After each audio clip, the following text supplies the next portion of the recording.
बिस्मिल्लाहिर्रहमानिर्रहीम। अस्सलाम वालेकुम नाज़रीन, आप यूट्यूब चैनल देख रहे हैं। मैं इमरान खान हूँ। सबसे पहले एक ब्रेकिंग न्यूज़ जो रात गए आई है। रात 27वीं की रात थी रमज़ानुल मुबारक की और लोग इबादत कर रहे थे। एक मरतबा फिर पाकिस्तान एयरफोर्स ने अटैक किया अफ़गानिस्तान पे और काबुल और नंगरहार पे हमले किए गए हैं। और जो पाकिस्तान की तरफ से खबर जारी की गई वो ये है कि दहशतगर्दों पे हमले किए गए हैं और जो कुछ अस्करी मकामात और अहदाफ हैं उन्हें निशाना बनाया गया है। ये दावा पाकिस्तान की जानिब से किया गया, लेकिन अफ़गानिस्तान से कुछ तस्वीर, वीडियोज़ और इंटरव्यूज़ सामने आए हैं और अफ़गानिस्तान की हुकूमत ने एक दावा किया है, ख़ास तौर पे अफ़गानिस्तान की वजारत इत्तलात और वजारत सेहत। उन्होंने बताया कि ये हमला एक अस्पताल पर हुआ काबुल में, और ये अस्पताल था जो लोग मनशियात के आदी होते हैं उनके इलाज के लिए उन्हें जमा करवा देते हैं अस्पतालों में, वहाँ उनका ट्रीटमेंट होता है, वहाँ उन्हें रखा जाता है। तो ये उस नौइयत का अस्पताल था और काफ़ी बड़ा अस्पताल था। यहाँ पे 1000 से ज़ायद लोग मुबैना तौर पे बताया जा रहा है कि मौजूद थे। इस अस्पताल के ऊपर बमबारी हो गई है और इसके नतीजे में जो डिफरेंट इतलात आ रही हैं, जो एक इन्फॉर्मेशन दी है अफ़गानिस्तान की वजारत सेहत ने, उन्होंने 200 से ज़ायद अफराद बताया और कुछ मकामी जो सहाफ़ी हैं वो दावा कर रहे हैं कि 400 तक लोग वहाँ पे जाँ बहक हो गए अस्पताल के ऊपर जो अटैक हुआ है। अब पाकिस्तान की जो सरकार है या पाकिस्तान के जो अस्करी ज़राए हैं उनके दावे हैं कि जी ऐसा कुछ नहीं हुआ, हमने तो सिर्फ अस्करी अहदाफ को निशाना बनाया जहाँ से पाकिस्तान में दहशतगर्दी हो सकती है। जबकि अफ़गानिस्तान की गवर्नमेंट और उनकी वजारत वो ये कह रहे हैं कि अब पाकिस्तान ने जो एरियल स्ट्राइक किया है, फ़िज़ाई हमला किया है, उसके नतीजे में अस्पताल के ऊपर बम गिरे हैं और वहाँ पे लोग जाँ बहक हुए हैं। अब इसकी मज़ीद तहकीकात होंगी, आलमी इदारे इस पर बात करेंगे तो पता चलेगा कि क्या हुआ है। लेकिन बड़ा अफसोसनाक वाक़या है। ये बम किसी का भी गिरा हो, कहीं से भी आया हो, ये किसी ने भी तबाही की हो, लेकिन ये खित्ते में अमन और इस्तेहकाम के लिए कोई अच्छी चीज़ नहीं है कि इतने बड़े पैमाने पे लोग जो एक बिल्डिंग के अंदर बंद है। क्योंकि आप याद रखिएगा, जहाँ पे ऐसे मरीज़ों का इलाज किया जाता है जो मनशियात के आदी हों, उन अस्पतालों को ताले लगे हुए होते हैं, वहाँ सिक्योरिटी का बड़ा कड़ा इंतज़ाम होता है और कोशिश की जाती है कि वहाँ से बाहर ना निकल सकें ये लोग, क्योंकि ये भागने की कोशिश करते हैं दौरान इलाज। तो ऐसी जगह के ऊपर हमला किया गया जहाँ से लोग बाहर भी नहीं जा सकते थे। तो ये बड़ा खौफनाक है। अब पाकिस्तान की गवर्नमेंट तो तरदीद कर रही है, ज़राए से अभी तक तरदीद आ रही है, और जब इसकी कन्फर्मेशन आएगी चीज़ों की तो नेक्स्ट वीलॉग में हम आपको बाकी कुछ बताने के काबिल हो जाएंगे। डोनाल्ड ट्रंप ने एक बड़ी लंबी प्रेस कॉन्फ्रेंस कर दी है। देखिए, अमेरिका जब जंग जीत रहा होता है ना तो फिर वो इंजॉय कर रहे होते हैं, फिर सिर्फ जेस्चर्स दे रहे होते हैं, फिर सारे लोग कुछ और बोल रहे होते हैं। लेकिन जब अमेरिका जंग नहीं जीत रहा तो हालात बहुत ख़राब हैं। डोनाल्ड ट्रंप अमेरिका के अंदर इंटरनल पॉलिटिक्स में बहुत बुरी तरह फंस गए हैं। डोनाल्ड ट्रंप की हमायत ख़त्म होती जा रही है, हत्ता कि इसराइल की जो हमायत है अमेरिका में वो भी कम हो रही है। अभी एक नया सर्वे करवाया गया है और उस सर्वे के नताइज ये बताते हैं कि डोनाल्ड ट्रंप की मकबूलियत तो वैसे ही फारिग हो गई, और ये जो जंग है इसको अमेरिकन समझते हैं कि ये इसराइल की जंग है, अमेरिका की जंग नहीं है। ये 84% इसराइली ये समझते हैं, CNN ने जो सर्वे करवाया। और अभी एक और सर्वे में इसराइल की हमायत अमेरिका में कम हो गई है। ये जो अभी गज़ा के अंदर हुआ उसकी वजह से, और ख़ास तौर पे ईरान के ऊपर जो अटैक किया अमेरिका ने और इसराइल ने मिलकर, अमेरिकन ये समझते हैं कि ये नेतन्याहू की वजह से हुआ और अमेरिका भी फंस गया। बहरहाल डोनाल्ड ट्रंप ने एक बड़ी लंबी प्रेस कॉन्फ्रेंस की, उसमें सवालात और जवाब भी हुए। डोनाल्ड ट्रंप के साथ बाकी लोग भी मौजूद थे। जो अहम बातें डोनाल्ड ट्रंप ने कही प्रेस कॉन्फ्रेंस में वो मैं आपके सामने रखता हूं, फिर आपको बड़ी इंटरेस्टिंग चीज़ें मैं बताऊंगा। एक तो ये बात आप ज़हन में रख लें कि डोनाल्ड ट्रंप का जो एक ये ऑपरेशन था ना, जिसका उसने नाम रखा ऑपरेशन एपिक फ्यूरी, ये अब एक एपिक फेलियर बनता जा रहा है। और ये मैं नहीं कह रहा, ये बहुत सारे लोग कह रहे हैं। डोनाल्ड ट्रंप ने जो कुछ बातें की कि जंग इसी हफ्ते ख़त्म हो सकती है या जल्द ख़त्म हो सकती है, ये भी कहा। फिर ये भी कहा कि ईरानी फ़ौजी ताकत को हमने मुकम्मल तौर पे तबाह कर दिया है। फिर सेम टाइम में डोनाल्ड ट्रंप ने यह भी कहा कि ईरान हज़ारों मिसाइल आसपास के ममालिक पर दाग रहा है जो इस जंग में शामिल होने की तवक्को नहीं रखते। यानी डोनाल्ड ट्रंप का ना CNN ने एक क्लिप जारी किया जिसमें एक ही प्रेस कॉन्फ्रेंस में डोनाल्ड ट्रंप चंद मिनट पहले कोई और बात कर रहा है, चंद मिनट बाद कोई और बात कर रहा है। इसी प्रेस कॉन्फ्रेंस में डोनाल्ड ट्रंप कहता है हमें किसी की मदद की ज़रूरत नहीं है, और इसी में कहता है हमारी मदद करने के लिए कोई क्यों नहीं आ रहा, हमें मदद चाहिए। इसी में डोनाल्ड ट्रंप कहता है कि ईरान को मुकम्मल तबाह कर दिया, हम जंग जीत गए हैं। इसी में डोनाल्ड ट्रंप कहता है कि जनाब आप नए हुर्मस को खुलवाने के लिए सबको आगे आना पड़ेगा, अमेरिका को मदद चाहिए। और इसी में डोनाल्ड ट्रंप कहता है कि अब ईरान के पास बहुत थोड़े से मिसाइल, चंद ड्रोन रह गए हैं। इसी में कह रहा है कि वो बहुत बड़े पैमाने पे हमले कर रहा है। तो डोनाल्ड ट्रंप ने अलग अलग किस्म की बातें एक ही प्रेस कॉन्फ्रेंस में कर दी। सीएनएन ने वो क्लिप काट के लगा दिए। सीएनएन डोनाल्ड ट्रंप से बदले ले रहा है जो कुछ डोनाल्ड ट्रंप ने सीएनएन के साथ किया माजी में। बहरहाल डोनाल्ड ट्रंप ने कहा कि ईरानी फौजी कुव्वत को हमने तबाह कर दिया है, इस जंग के बाद दुनिया ज़्यादा महफूज हो जाएगी। ईरान के पास सिर्फ 8% मिसाइल और चंद ड्रोन बाकी रह गए। वे कौन गिन गिन के बता रहा है कि 8% हैं मिसाइल? ईरान तो कह रहा है कि उनके पास बहुत सारे हैं। फिर इन्होंने कहा जी कुछ ममालिक ने हमें मायूस किया है और उन्होंने जंग में ताउन नहीं किया। नेटो के हवाले से डोनाल्ड ट्रंप ने कहा कि हमने नेटो पर अरबों डॉलर खर्च किए हैं मगर वो हमारे दिफा के लिए मौजूद नहीं है और आबनाए हुर्मत पे हमें मदद नहीं दी गई। अमेरिका का सिर्फ 1% तेल आता है आबनाए हुर्मत से, जबकि चीन 90%, जापान 95%, कोरिया अपना 35% तेल आबनाए हुर्मत के रास्ते से हासिल करता है। ये तमाम ममालिक अपने बहरी बेड़े भेजें और इनकी ये जिम्मेदारी बनती है। अब डोनाल्ड ट्रंप इन तमाम ममालिक को कह रहे हैं कि आओ और आकर मदद करो और आबनाए हुर्मत को खुलवाओ, हमसे नहीं खुल रहा। तो ये तमाम ममालिक जानते हैं कि उसको खुलवाने का सबसे आसान तरीका यह है कि जंगबंदी हो जाए, इसराइल और अमेरिका यहाँ से पीछे हट जाएं, तो ईरान ऑटोमेटिकली इसको खोल देगा, क्योंकि ईरान की लड़ाई अरबों के साथ तो है ही नहीं। ईरान ने तो आबनाए हुर्मत को बंद किया सिर्फ और सिर्फ डोनाल्ड ट्रंप को तकलीफ देने के लिए या दुनिया को यह बावर करवाने के लिए यहाँ जंग लगी हुई है, तुम्हें फ़र्क पड़ना चाहिए। क्योंकि अगर आबनाए हुर्मत बंद नहीं होता तो अमेरिका और इसराइल चाहे 5 साल मारते रहे ईरान को, दुनिया को परवाह ही नहीं है, सबका तेल जा रहा है। लेकिन अगर वो बंद हो जाता है, वहाँ पे जहाज़ खतरे में आ जाते हैं, तो फिर दुनिया को फिक्र करने की ज़रूरत है। तो एक्चुअली ईरान ने दुनिया को झंझोड़ा है इसके ज़रिए से, और उसके साथ जो भी बात करता है ईरान के साथ जितने भी लोगों की बात हुई है वो यही कहते हैं हर एक को कि जनाब आप जिन्होंने हम पे हमला किया हुआ है उनको रोकें, हम तो मजबूर हैं। वो कहते हैं जी हमारी मईशत मुतासिर हो रही है, तो ईरानी कहते हैं हमारी 40 साल से मईशत मुतासिर हो रही है, 40 साल से ज़ायद हो गए हम पे पाबंदियाँ लगी हुई हैं, हम कहाँ जाएं, हमारे बारे में कौन सोचेगा। तो वो ईरान के पास जवाब है हर चीज़ का। फिर डोनाल्ड ट्रंप ने बरतानिया सबसे अहम इत्तेहादी हुआ करता था अमेरिका का। डोनाल्ड ट्रंप ने बरतानिया से कहा कि हमें बरतानिया की ज़रूरत नहीं है, हम पहले ही जंग जीत चुके हैं। कुछ ममालिक आबनाए हुर्मत को महफूज बनाने के लिए आगे बढ़ रहे हैं, उनका नाम नहीं लिया डोनाल्ड ट्रंप ने, कौन से ममालिक आगे बढ़ रहे हैं, क्योंकि अभी तक जिन ममालिक का पता चला, चाहे वो इटली है, जर्मनी है, फ्रांस है, स्पेन है, बेल्जियम है, बरतानिया है, ऑस्ट्रेलिया है, जापान है, साउथ कोरिया है और कनाडा है। ये मैंने 10 ममालिक का नाम तो आपके सामने मैंने ले लिया, और दुनिया के बड़े और तगड़े मुल्क हैं ये। इनमें से तो कोई इस लड़ाई के अंदर नहीं उतर रहा। अभी यूनान के 2 जो टैंकर थे वो वहाँ से गुजरे हैं, तो यूनान इस लड़ाई में क्यों आएगा?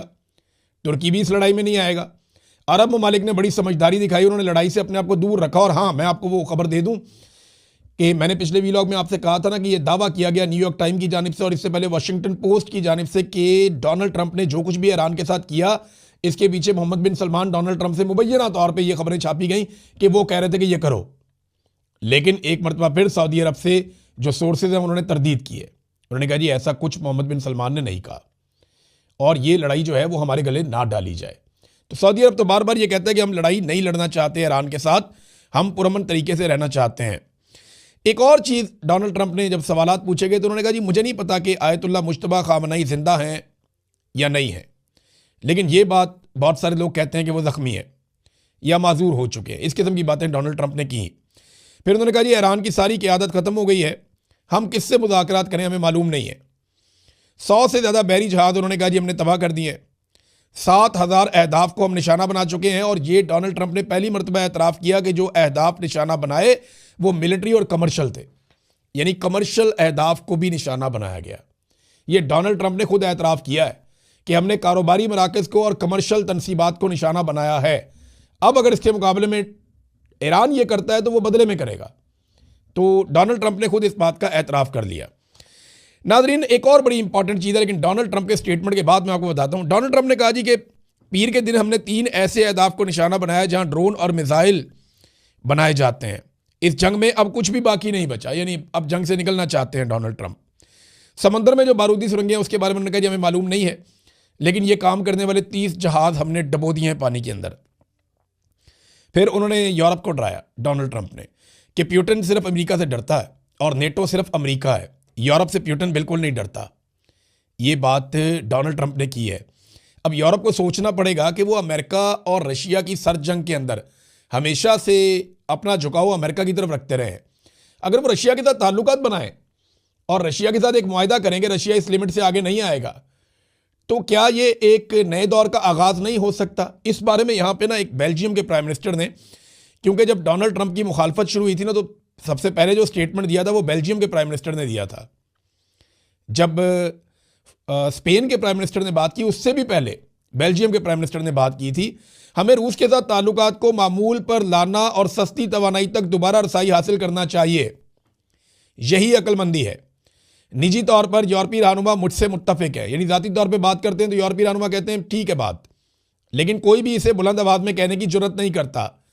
हमें यूरोप के मफाद में रूस के साथ अपने तनाज़ात ख़त्म करने चाहिए।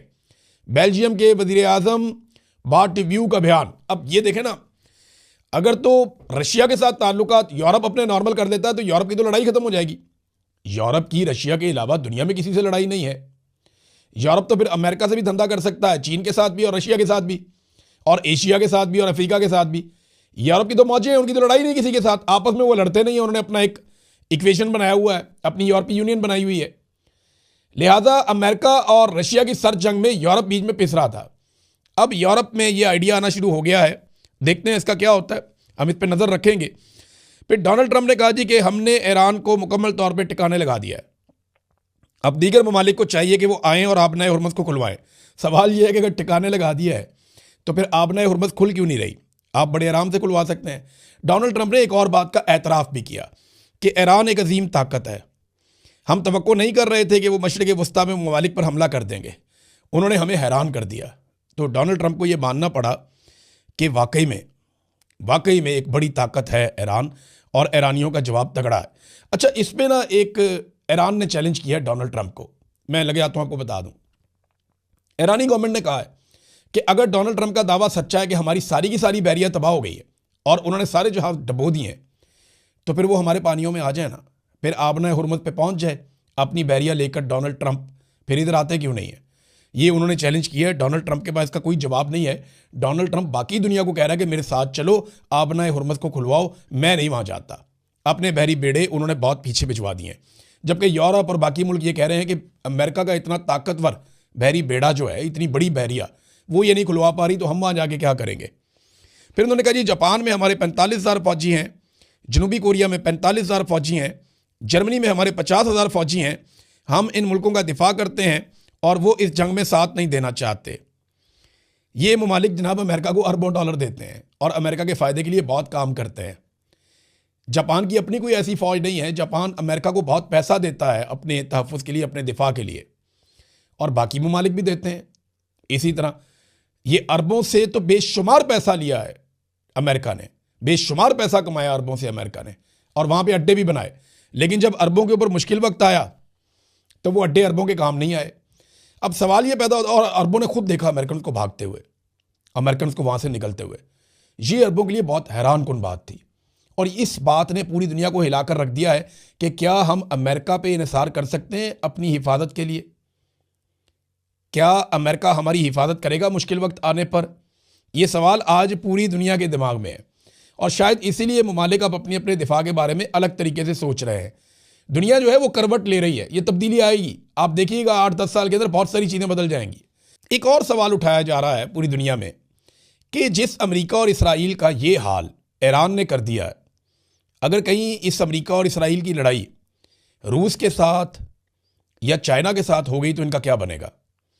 ये सोच के ही जो है वो अमेरिकन को खौफ आना चाहिए कि जब ईरान के सामने इतनी बुरी तरह एक्सपोज हो गए इन हथियारों के साथ और इस वॉर स्ट्रेटजी के साथ और ऐसी लीडरशिप के साथ, तो फिर रशिया या चाइना के साथ बराह रास्त पंगा हो गया तो फिर बनेगा क्या? अब इसराइल की हालत ये हो चुकी है कि उनके इंटरसेप्टर्स तकरीबन बढ़ चुके हैं, फारग ही हो गए हैं। अब इसराइल के अंदर कोई ऐसा निज़ाम मौजूद नहीं है जो ईरानी मिसाइल आएँ और उनको रोके। शुरू में जो वीडियो हम देखते थे उनमें से 90% मिसाइलों को इसराइली हवा में तबाह कर देते थे। फिर ये शरह कम करते करते 70%, 40% तक आ गई। अब हम ये देख रहे हैं कि अगर 10 मिसाइल आते हैं तो उनमें से 1 या 2 को इसराइल रोक पाता है, बाकी जाकर इसराइली इमारतों के साथ टकराते हैं। ये बड़ी खौफनाक सिचुएशन है इसराइल के अंदर, और इसी वजह से आपको नेतन्याहू कहीं पे दिखाई भी नहीं दे रहा। एक नादरीन मुसलमानों के नाम ख़त लिखा है, और ना सिर्फ मुसलमानों के नाम बल्कि इस्लामी ममालिक के नाम एक ख़त लिखा है अली लारंजानी ने। ये ईरान की जानिब से इन्होंने 6 नकात लिखे हैं सारे मुसलमान ममालिक को। मैं एज इट इज़ आपको पढ़ के सुनाता हूँ और आप खुद ही फैसला कर सकते हैं। इन्होंने नंबर 1 पॉइंट लिखा कि ईरान पर अमेरिका और सेहूनी साजिश के तहत धोखे से हमला किया गया, वो भी मुज़ाकरात के दौरान, जिसका मकसद ईरान को तोड़ना था। इस जारहियत में इस्लामी इनकलाब के एक अजीम रहनुमा समेत बहुत से शहरी और फौजी कमांडर शहीद हुए, मगर हमलावरों को ईरानी अवाम की शदीद कौमी और इस्लामी मुज़ाहमत का सामना करना पड़ा। नंबर 2, आप जानते हैं कि सवाए चंद ममालिक के महदूद सियासी मौक़िफ़ के कोई इस्लामी रियासत ईरानी अवाम के साथ ना खड़ी हुई, फिर भी ईरानी अवाम ने अपने मजबूत इरादे से हमला करने वालों को दबा दिया है। अब वो इस घेरे से निकलने के रास्ते भी नहीं ढूंढ पा रहे। शिकवा किया कि हमारे साथ खड़ा नहीं हुआ कोई, चंद लोग खड़े हुए सिर्फ, और वो भी ज़बानी कलामी सियासी अंदाज में खड़े हुए।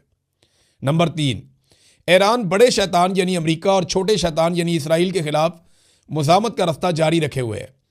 मगर क्या बाज़ इस्लामी हुकूमतों का रवैया नबी अकरम सल्लल्लाहु अलैहि वसल्लम के इस फरमान से मुतसादम नहीं है कि जो शख्स ए मुसलमानों की आवाज़ सुने और जवाब ना दे वो मुसलमान नहीं है? ये कौन सा इस्लाम है? चौथा नुक्ता जो उन्होंने पूछा वो ये कि कुछ ममालिक तो आगे बढ़कर ईरान को दुश्मन करार दे रहे हैं, सिर्फ इसलिए कि ईरान ने अपने इलाके में मौजूद अमरीकी अड्डों और अमरीकी और इसराइली मफादात को निशाना बनाया। क्या ईरान चुपचाप बैठ जाए जब आपके ममालिक में अमरीकी अड्डे ईरान पर हमलों के लिए इस्तेमाल हो रहे हों? यह महज बहाना है। आज मुकाबला अमरीका और इसराइल के एक जानिब और ईरान और मुज़ाहमती क़ुव्वतों के दूसरी जानिब है। आप किस तरफ खड़े हैं? ये सवाल उन्होंने पूछा। सादी सी बात है, वो कहते हैं जी अड्डे जब बनाए अपने मुल्कों के अंदर, वहाँ से ईरान पे अटैक होगा तो ईरान वापस अड्डों पे अटैक करेगा। ये उन मुल्कों पे अटैक नहीं है। मुकाबला इसराइल और अमेरिका में और दूसरी जानिब ईरान के अंदर है। आप किसके साथ खड़े? सवाल ये पैदा होता है। फिर 5वां नुक्ता जो उन्होंने बयान किया अपने लेटर में, इस्लामी दुनिया के मुस्तकबिल पर गौर करें। आप जानते हैं कि अमेरिका आपका वफादार नहीं है और इसराइल आपका दुश्मन है। एक लम्हे ठहरें, आप अपने पर और खित्ते के मुस्तकबिल पर गौर करें। ईरान आपके साथ मुखलिस है, वो आप पर गलबा नहीं चाहता। यानी ईरान यहाँ कब्जा नहीं करना चाहता, ईरान यहाँ पे कोई एक्सटेंशन नहीं करना चाह रहा, कोई एक्सपेंशन का प्लान नहीं है, वो इसराइल का है। तो ये ईरान ने यहाँ पे क्लियर किया कि अमेरिका आपका वफादार नहीं है, ईरान गलबा नहीं चाहता, ईरान आपका दोस्त है। नंबर 6, अगर उम्मत मुस्लिमा मुकम्मल ताकत के साथ मुत्तहिद हो जाए तो ये इत्तेहाद तमाम इस्लामी ममालिक के लिए सलामती, तरक्की और आज़ादी की ज़मानत बन सकता है। वैसे ईरान ने जितनी बहादुरी के साथ ये लड़ाई लड़ी है ना, अगर एक मुल्क ये कर सकता है तो सोचें अगर मुसलमान ममालिक सारे इकट्ठे हो जाएं। हमारे पास कितना पैसा, कितना कुछ है मुसलमान मुल्कों के पास। ये पहले भी बहुत दफ़ा आइडिया आया मार्केट में। तो इंसानियत के नाम पर इकट्ठे हो जाएँ, खाली मुसलमान मुल्क नहीं बाकी ममालिक भी इकट्ठे हो जाएं साथ में। जो रीजन है वो सारा इकट्ठा हो जाए, जैसे यूरोपीय यूनियन है वो सब इकट्ठे रहते हैं। अगर ये रीजन भी इकट्ठा हो जाए और आपस में मुआहदा कर लें कि हम आपस में कभी नहीं लड़ेंगे, हम तरक्की करेंगे, तामीर करेंगे, गरीबों को फ़ायदा देंगे, अपने लोगों को अपलिफ्ट करेंगे, अगर ये सारे मुल्क मिलकर फैसला कर लें और ये खून रेजी बंद हो जाए तो चंद जर्नैलों की दिहाड़ियाँ तो ख़त्म हो जाएंगी, चंद पागल ज़हनी मरीजों का काम तो बंद हो जाएगा।